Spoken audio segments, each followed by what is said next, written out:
続いては僕のターニングポイントの話をさせていただきます。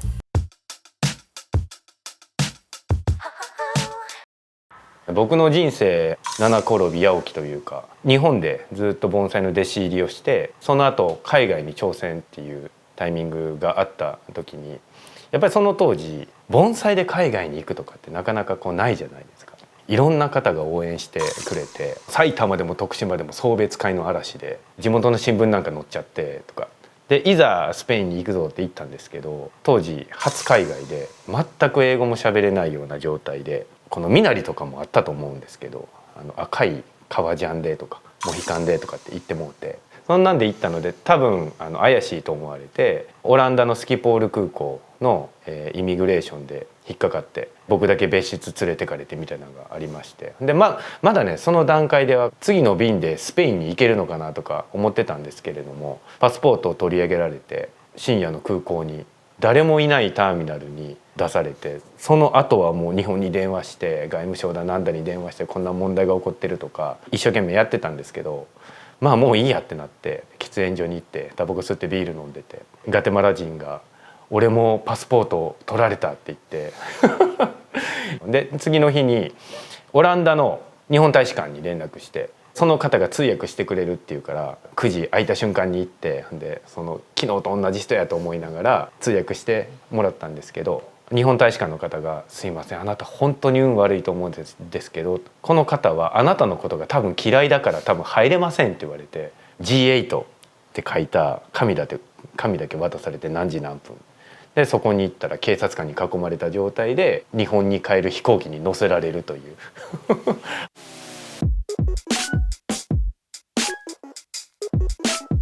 あれはもう屈辱でしたね。でその後父親が関空まで迎えに来たんですけど、あれだけ盛大に送別会やってたからしばらく家から出んなよって言われて、もう何も悪いことしてないのにっていうね。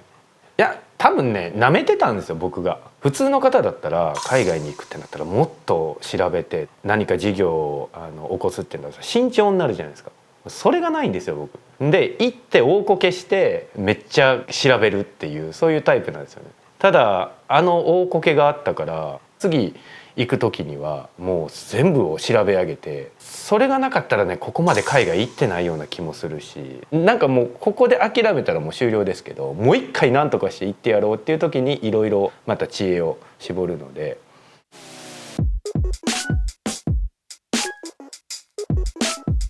2016年に青松園という自身の盆栽もオープンして、少しずつ盆栽園としての売り上げも立ってきていい調子だってなってたんですけど、僕2019年が結構飛躍の年だったんですよ。瀬戸芸も出てメディアも出ていろんな賞を受賞してとかってなってたんですけど、2019年の10月12日の台風19号で盆栽園が洪水の被害に遭って、もうバッサーなってぐちゃぐちゃになっちゃったんですよ。もういろんな方が手伝いに来たんですけど、これもう終わりやんみたいな感じだったんですけど、僕来たっていう風になったんですよ。来たよ逆境がっていう。その2019年に盆栽のパフォーマンスっていうのをいっぱいやりすぎて、で僕のやってる盆栽パフォーマンスって全部違う作品にしたいとかっていうアイデアを振り絞ってやってるんですけど、それがなんか消費されてるような感覚になったんですよ。でもちょっとやりたくないなってなってたところで洪水だったので、やっぱり盆栽が一本も全部流されてなかったとか、一個すごい大きい盆栽に関しては洪水に使ったはずなのに微動だにしてなかったんですよ。そういう経験が僕の作風につながるというか、順風満帆なとこじゃ多分絶対にアイディアって起こってこないなと思ってるの